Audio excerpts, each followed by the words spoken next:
তো এটা হচ্ছে শীতের দিনে মেথির পরাঠা, একদম খাস্তা খাস্তা। তো দেখুন, দেখতেই যতটা সুন্দর লাগছে, খেতে অতটাই টেস্টি। তো কেমন ভাবে আমি বানিয়েছি মেথির পরাঠা পুরো ভিডিওতে দেখে নেওয়া যাক।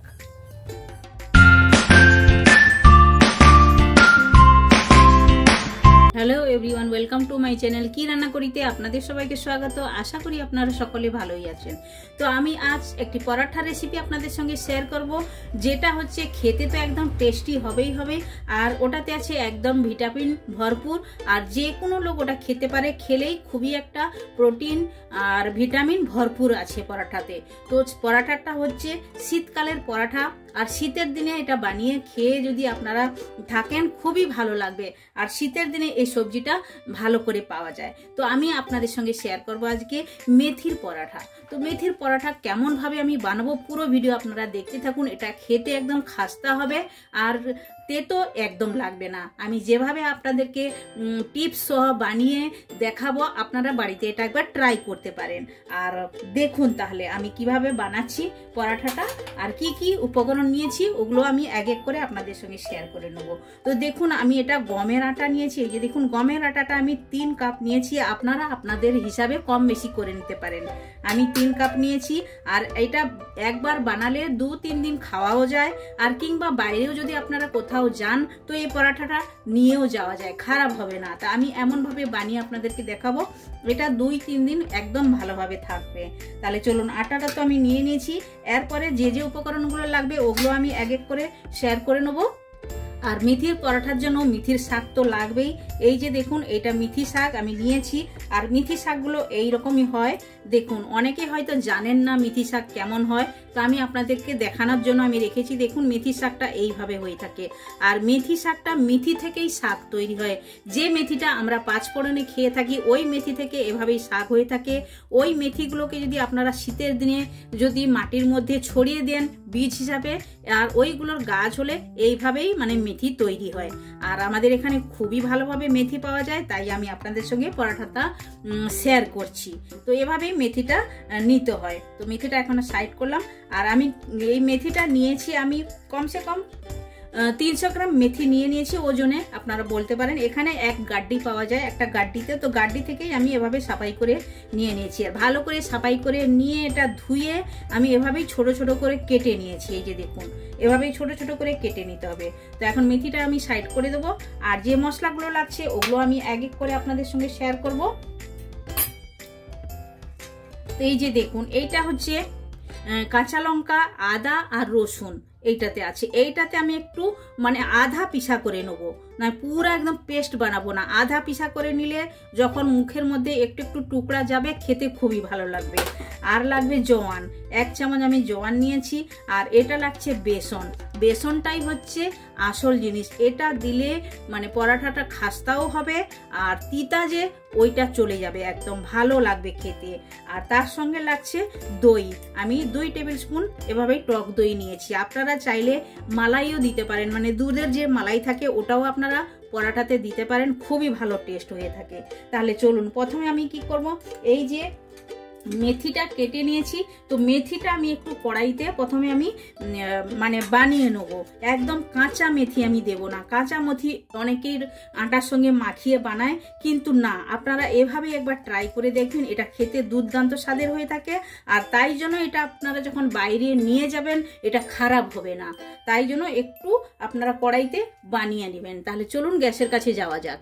তো গ্যাস চালু করার আগে আমি এই যে আদা, রসুন আর কাঁচা লঙ্কাটা আছে এটা আমি দরদরা করে পিষে নেব, মানে আধা পিসা করে নেব। তো দেখুন, এভাবে আধা পিসা কিরকম নিয়েছি। লঙ্কার ঝাঁঝ এসে গেছে একদম। তো দেখুন, এই যে আধা পিসা করে নিয়েছি। তো গ্যাস চালু করে দিয়েছি। 2 চামচ আমি অয়েল দিয়ে দিলাম। প্রথমে আমি 1 চামচ দিয়েছিলাম, আবার 1 চামচ আমি তেল দিলাম। তেলটা একটু গরম হওয়ার জন্য অপেক্ষা করব। তো তেলটা আমার গরম হয়ে গেছে। এখন আমি 1/2 চামচ জিরে নিয়েছি, ফোড়নে দেব। জিরেটা লাল হওয়ার জন্য অপেক্ষা করলাম। এখন আমি শাকটা দিয়ে দেবো। শাকটা দিয়ে ভালো করে নাড়াচাড়া করে নিতে হবে। মানে এর যে একটা জল থাকে, জলটা যেন বেরিয়ে যায়, ভালোভাবে এভাবে নাড়াচাড়া করে নিতে হবে। তো তো দেখুন শাকটা ভালোভাবে আমি নাড়াচাড়া করে নিয়েছি, আর যে জলটা ছিল জলটা ভালোভাবে শুকিয়ে নিয়েছি। এখন আমি গ্যাসটা বন্ধ করে আটার মধ্যে এটা দিয়ে মাখাবো। তাহলে চলুন ওখানেও যাওয়া যাক। তো এখন আটার উপরে মেথি শাকগুলো নিয়ে নেবো, যেগুলো আমি কড়াইতে বানিয়ে নিয়েছিলাম ওইগুলো আমি নিয়ে নেবো। তো এখন দিয়ে দেবো আদা, কাঁচা লঙ্কা আর রসুনের যে পেস্টটা করে রেখেছি ওইটা আমি দিয়ে দেবো এটার মধ্যে। তো এখন আমি অ্যাড করে দেবো যে বেসন নিয়েছি আমি 3 চামচের মতো, এই যে ছোট চামচের, এই চামচের আমি 3 চামচ বেসন নিয়েছি, এইটা এখন অ্যাড করে দেবো। তো বেসনটা দিয়ে দিলাম। এখন দেব জোয়ান। তো জোয়ানটাকে হাতের মধ্যে এভাবেই করে একটু ক্র্যাশ করে নিতে হবে, এভাবেই ক্র্যাশ করে আমি এটার মধ্যে দিয়ে দেবো। আর যাবে এটাতে 2 চামচ টক দই নিয়েছি, এটাও দিয়ে দেবো।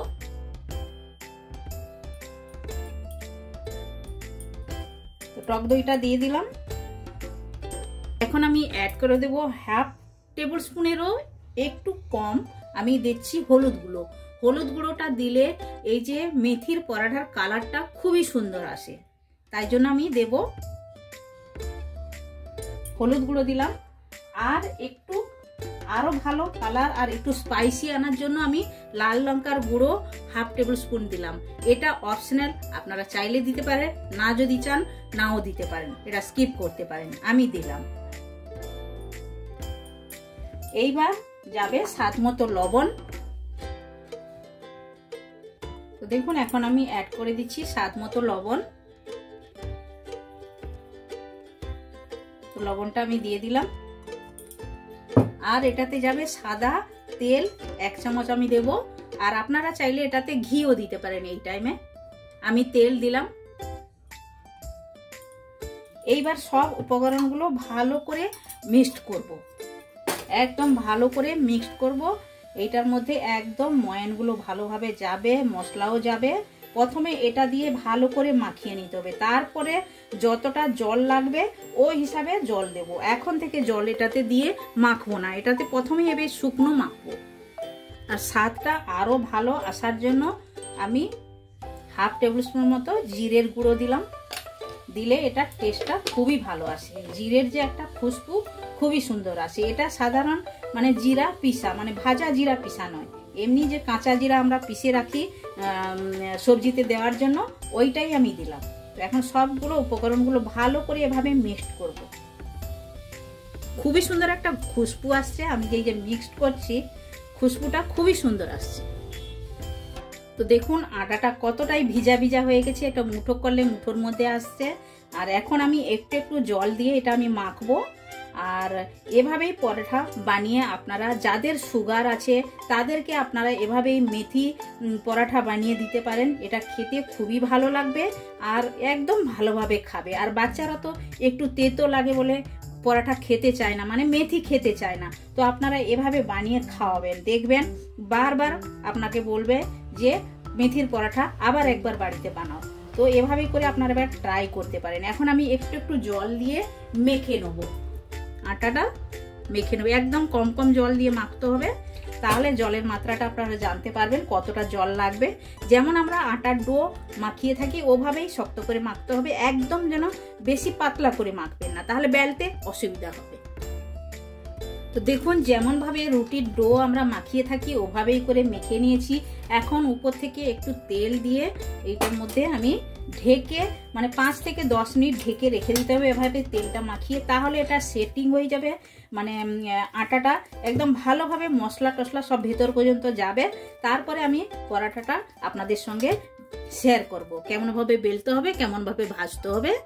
তো এখন আমি ঢেকে রেখে দিচ্ছি 10 মিনিটের জন্য। তো 10 মিনিট হয়ে গেছে, আটাটা আমি ভালো করে মেখে নিয়েছি। এই যে দেখুন একদম সফট হয়েছে। এখন একটু করে আমি লিচি কেটে নেবো, যেমন ভাবে আমরা রুটি বানিয়ে থাকি ওইভাবেই লিচিটা কেটে নিতে হবে। দেখুন আর ছোট বড়টা আপনাদের হিসাবে আপনারা করে নিতে পারেন। তাহলে চলুন লিচিগুলো আমি কেটে নেবো, তারপরে আমি বেলবো। তো দেখুন লিচিটা কেটে এভাবেই করে নিয়ে নিয়েছি। আর দেখুন কালারটা দেখুন কতটাই সুন্দর আসছে, একটু হলুদ গুঁড়ো আর একটু লঙ্কা গুঁড়ো দেওয়ার জন্য। আর যখন এটা ফ্রাই করব দেখবেন কালারটা খুবই সুন্দর আসবে। তো একটু করে আটা ছিটকিয়ে এভাবেই করে বেলতে হবে। দেখুন কম করে আটা দিবে, আটার গুঁড়োটা কম দিয়ে বেলবেন, বেশি দিয়ে বেলবেন না, তাহলে ভাজার সময় উপর থেকে জ্বলে জ্বলে যাবে, দেখতে ভালো লাগবে না। তো এখন আমি কি করব, এটাতে একটু তেল এভাবেই করে দিয়ে দিলাম। আবার এটাকে আমি এভাবেই করলাম, মুড়ে দিলাম এভাবেই দিয়ে এটাতেও আর একটু তেল দিয়ে দেবো। তেল কিংবা ঘি আপনারা যেটা চাইবেন ওটাই দিতে পারেন, তাহলে দেখবেন পরোটাগুলো খুবই ভালো হবে। আর আমি এটা ত্রিকোণ পরোটা তৈরি করছি। আর একটু করে আটা এভাবে ছড়িয়ে দেবো, এবারে বেলে নেব। আপনারা তো চিকেন পরোটা অনেকেই বেলে থাকেন, ভেজে থাকেন, ওইভাবেই একদম সিম্পল জিনিস, কিন্তু খেতে একদম টেস্টি হয়ে থাকে। আপনারা এভাবেই একবার ট্রাই করতে পারেন। দেখেন দেখতে যতটা সুন্দর লাগে, আর বেলারও কোনো অসুবিধা নেই, কোনো ঝঞ্ঝট নেই। আর এটা থেকেও আপনারা লচ্ছা পরোটাও বানাতে পারেন, লচ্ছা হিসাবেও আপনারা বানাতে পারেন, তাও হয়ে যাবে। একদম সব কিছু সেম, খালি লচ্ছার আকার দিলেও হয়ে যাবে লচ্ছা পরোটা। তো আপনারা লচ্ছা পরোটা যদি চান তো আমায় কমেন্ট করে বলবেন, ওটাও আমি আপনাদের সঙ্গে শেয়ার করবো একদিন। আর দেখুন একটু মোটা মোটা করে বেলে নিতে হবে এভাবেই করে, এই যে দেখুন। তাহলে চলুন এভাবেই করে আমি সবগুলো বেলে নিয়ে আসছি। তো দেখুন সবগুলো এভাবে বেলে নিয়ে নিয়েছি, এখানেও নিয়ে নিয়েছি। তাহলে এখন গ্যাসের কাছে যাওয়া যাক ভাজার জন্য। তো তাওয়াটা হালকা গরম হয়েছে, প্রথমে এমনি দিয়ে দেবো, প্রথমেই তেল দেবো না, 2 পিঠ ভালো করে সেঁকবো। তো দেখুন এক সাইড সেঁকা হয়েছে, এক সাইড আমি চেঞ্জ করে দিয়েছি। এখন আমি তেলটা দিয়ে দেবো 2 সাইডে এমন করে। আপনারা চাইলে ঘি দিয়েও করতে পারেন, আমি তেল দিয়ে করছি। এই দেখুন এভাবে ঘুরিয়ে ঘুরিয়ে সেঁকে নিতে হবে ভালো করে। আর সাইডটাও আমি চেঞ্জ করে দেবো এভাবেই, এভাবেই করে ভেজে নিতে হবে। যেমন আমরা পরোটা ভাজি ওভাবেই করে ভেজে নিতে হবে একদম। দেখুন ভালোভাবে 2 পিঠ একদম ফুলেও যায় ভালোভাবে। তো দেখুন একটা ভালোভাবে সেঁকা হয়ে গেছে, এটা আমি নিয়ে নিলাম। এইভাবে আরো যেগুলো আছে সবগুলো এভাবেই সেঁকবো। তো দেখুন এভাবেই দুটো করে সেঁকে নেবো, তাওয়াটা বড় আছে, দুটো দুটো করে এভাবেই সেঁকে নেবো। দেখুন এই যে ফুলছে, এই যে দেখুন কতটা সুন্দরভাবে ফুলে যাচ্ছে একদম ভালোভাবে। তাহলে চলুন এভাবেই সবগুলো আমি মানে সেঁকে নিয়ে তারপরে আমি প্লেটিং করে আপনাদেরকে দেখাচ্ছি। পরোটাগুলো দেখুন কেমন ভাবে ফুলছে, না দেখিয়ে আমি থামতে পারলাম না, তাই আপনাদেরকে দেখাচ্ছি। দেখুন মেথির পরোটাটা আমার একদম রেডি হয়ে গেছে। আর দেখতে দেখুন কতটাই একদম কালারফুল লাগছে। কালারফুল এজন্য লাগছে, আমি যে একটু হলুদ গুঁড়ো দিয়েছি, একটু লঙ্কার গুঁড়ো দিয়েছি, তাই জন্য দেখুন কালারটা একদম ভালোভাবে এসে গেছে। আর একদম ভাজাটাও ভালো হয়েছে, দেখুন একদম ক্রাঞ্চি হয়েছে।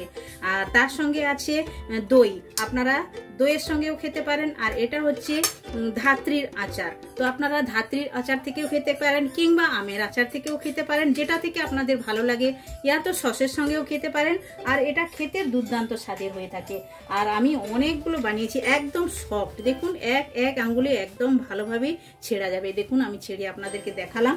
আর এভাবেই বাড়িতে আপনারা এই ঠান্ডার দিনে একবার মেথির পরোটা ট্রাই করতে পারেন, আর খুবই ভালো লাগবে। আপনারা একবার বানান, খান, কমেন্ট সেকশনে গিয়ে কমেন্ট করে আমায় বলুন এই রেসিপিটা আপনাদের কেমন লেগেছে। ভালো লেগে থাকলে লাইক, শেয়ার, কমেন্ট করবেন। আর যারা এখন পর্যন্ত চ্যানেলটি সাবস্ক্রাইব করেননি, প্লিজ চ্যানেলটি সাবস্ক্রাইব করে নেবেন। বেল আইকন অবশ্যই প্রেস করবেন, তাহলে নিত্য নতুন রেসিপি আপনারা সঙ্গে সঙ্গে দেখতে পাবেন। আবার দেখা হচ্ছে নতুন কোনো রেসিপির সঙ্গে। সবাই ভালো থাকবেন, সুস্থ থাকবেন। আপনারা আপনাদের কিমতি টাইম আমায় দেওয়ার জন্য আপনাদেরকে অনেক অনেক ধন্যবাদ।